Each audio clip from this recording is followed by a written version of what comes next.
얘는 153cm인데 어떻게 군에 입대 가능해? 표준 키를 142cm까지로 낮출 수밖에 없다는 것은 저게 표준 키가 됐다는 소리거든요. 지주 출신 친일파가 거진 제일 우선이고 그 다음에 국군포로 가속도 그리고 탈북자 집안.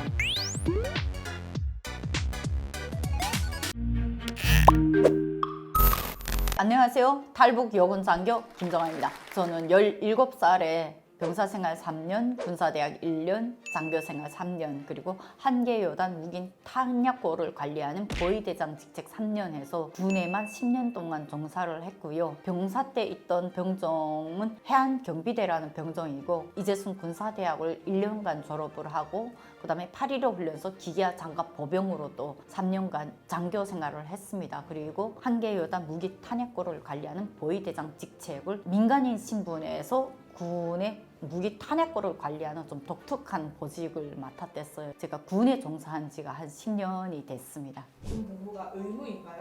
네네네. 원래는 의무제가 아니었어요. 근데 2012년부터 김정은 정권이 들어서면서부터 북한 요군들 복무를 아마 의무제로 바꾼 걸로 저희가 알고 있습니다. 원래는 자원입대 형식인데 일단은 군입대 초모에 걸리게 되면 그걸 회피를 하지는 못해요. 남자들처럼 무조건 의무제로 이렇게 다 가야 된다 이거 아니고 여자들 같은 경우는 자원입대 형식으로 상당히 그때 많이 진행됐습니다.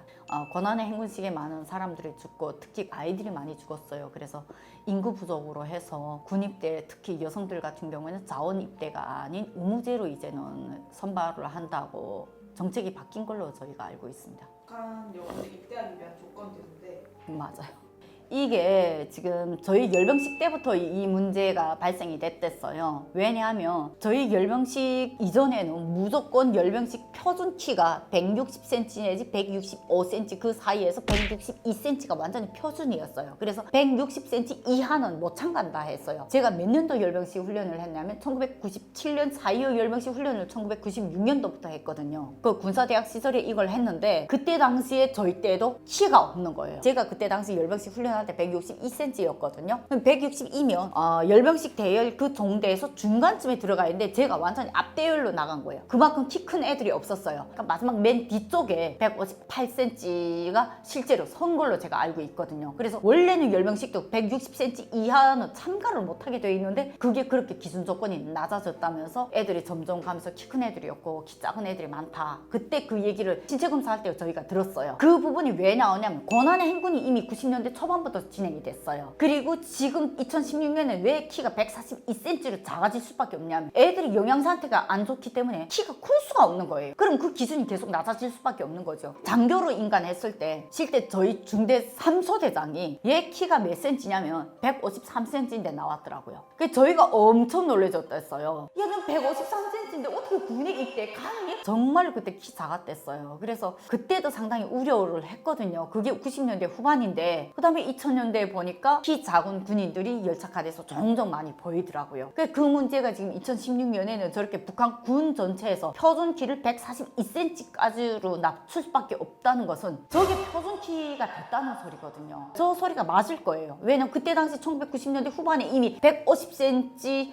그 중반 키가 이미 그때부터 나오기 시작했기 때문에 그럼 표준 키가 저 정도로 된다? 저게 그나마 높은 키라는 소리예요. 그럼 이거 하나를 놓고만 봐도 북한군 전체의 영양 실태를 우리는 너무나도 잘 알 수 있는 거죠. 그만큼 고난의 행군식에 제대로 못 먹고 큰 아이들은 키가 확실히 작아질 수밖에 없고 지금도 탈북민들 속에서 한국 들어올 때 그러니까 청소년으로 들어올 때 키 작았던 애들이 한국 들어와서 2, 3년만 있게 되면 키가 완전히 쭉 커버리는 그런 현상들이 일어나는 것이 영양 상태가 100% 간다는 걸 알 수 있겠죠. 이게 안경 쓴 사람이 왜 들어갈 수가 없냐면 북한 군 자체는 맨 처음부터 입대할 때 안경을 끼게 되면 무조건 못 들어가게 했어요. 왜냐하면 타격을 할 때 AK 자동보통은 반동이 세요. 이해되시죠? 반동이 세기 때문에 탁 이러고 눈을 칠 수가 있어요. 그럼 눈에 안경알이 있는데 이 안경알이 파편이 바로 그대로 눈 상처로 들어오게 되고 안경을 낀 사람은 조준을 잘 못한다라는 편협감이 있어요. 그래서 원래 북한 안에는 안경쟁이가 거진 없어요. 안경을 낀 사람들은 상당히 많은 놀림을 받아요. 어찌 보면 AK 자동보총의 반동이 심한 그러한 무기의 특성하고 이게 지금 연관이 된 걸로 제가 알고 있고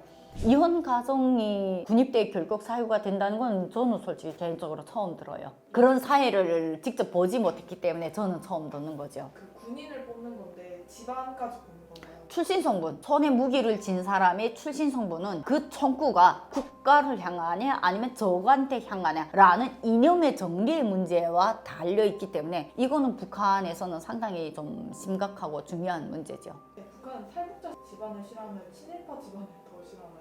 이젠 거진 똑같게 볼걸요? 탈북자 집안도 분명히 싫어하지만 친일파 집안이 제일 우선이 아닐까 저는 개인적으로 그렇게 생각해요. 지주 출신 친일파가 거진 제일 우선이고 그 다음에 국군포로 가속돌 그리고 탈북자 집안 아마 순위가 그 정도로 가지 않을까 싶어요. 왜냐하면 역사적인 부분이 분명히 있거든요. 이념에 관련된 부분도 분명히 있고 그리고 탈북자 집안은 태초부터 북한에서 살던 사람들이기 때문에 어느 정도 북한에 대한 교육을 다 있잖아요. 정리가 애매하긴 해요. 그러나 순위는 분명히 북한이 예전에 이게 갖고 있던 지주 친일파 이게 가장 우선이고 그 다음에 탈북자 집안 그 순위로 가지 않을까 저는 개인적으로 그렇게 생각을 해요. 천연막 검사 문제를 제가 한국 와서 저도 들었어요. 저는 신체 검사할 때 그런 검사를 해본 적이 없어요. 그런데 나중에 보니까 제가 아는 친구가 그렇게 증언을 했고 나중에 또 완전히 이 친구를 모르는 완전히 다른 사람이 그걸 또 증언을 하더라고요. 그러니까 이거를 놓고 보게 되면 탈북민들 증언 문제에서 상당히 우리는 좀 혼선이 올 수가 있어요. 폐쇄된 지역에서 내가 살던 동네밖에 몰라요. 정보 공유가 아예 안 되는 세상이에요. 거기는. 그러면 탈북민들 스스로도 내가 살던 세상에서 내가 알던 지식이 내가 전부인 걸로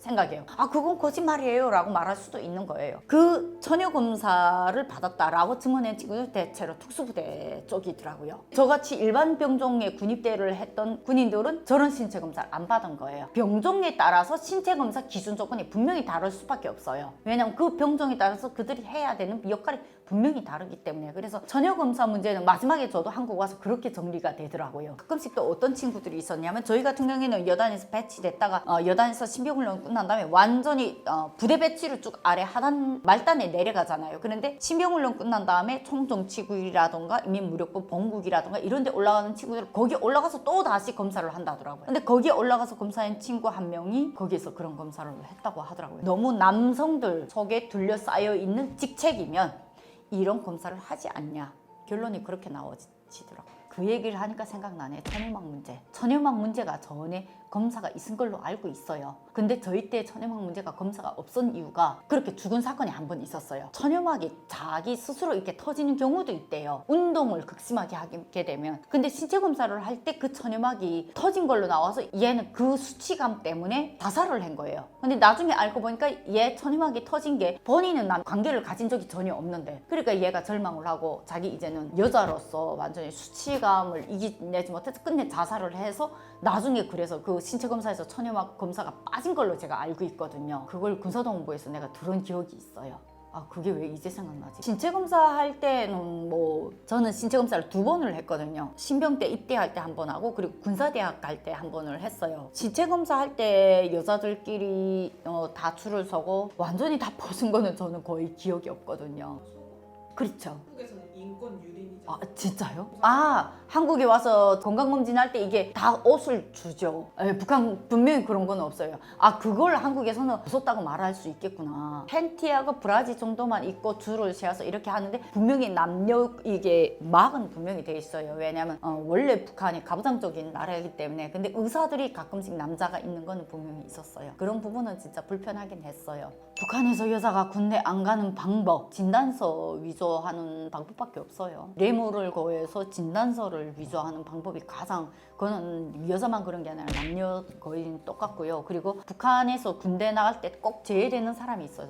누구냐면 외독자 자녀들. 북한의 3대 외독자나 이런 외독자 자녀들은 다 줘요. 가문을 이어가는 이런 또 정통성 그런 걸 또 많이 중요시하고 가부장적인 그런 제도를 상당히 중요시하기 때문에 여자들이 그 다음에 뭐 군대 안 가기 위해서 가끔씩 벌어지는 사건들이 사고 저지르는 거죠. 그러면 아예 절에 도덕성에서 절에 탈락을 시켜버려요. 그래서 실제 저희 학교 때 여학생이 하나가 그때 임신된 줄 모르고 군대 나가겠다고 신체검사를 했는데 임신이 게 신체검사하는 과정에 밝혀지면서 완전히 도덕성으로 이렇게 시뻘건 도장이 찍혀가지고 군 입대가 완전히 싹 다 취소된 거예요. 원래 허위사령부 가기로 된 예쁘게 생긴 친구인데 결국 그 친구가 자살을 한 사건이 벌어졌어요. 그러니까 그런 사건이 많이 일어난 거죠. 실제 군입대를 하려고 했다가 본인이 임신된 줄도 모르고 그걸 하려고 했다가 저거 당한 친구도 있었고. 네, 오늘 이렇게 북한 여군 입대 조건에서 얘기해 봤는데 여러분 영상 어떻게 보셨나요? 오늘 영상 공감되시냐면 구독, 좋아요, 알람, 댓글로 많은 응원 부탁드리면서 탈북 여군 장교 김정아 TV도 많은 사랑 부탁드리겠습니다. 탈북 여군 장교 김정아입니다. 충성!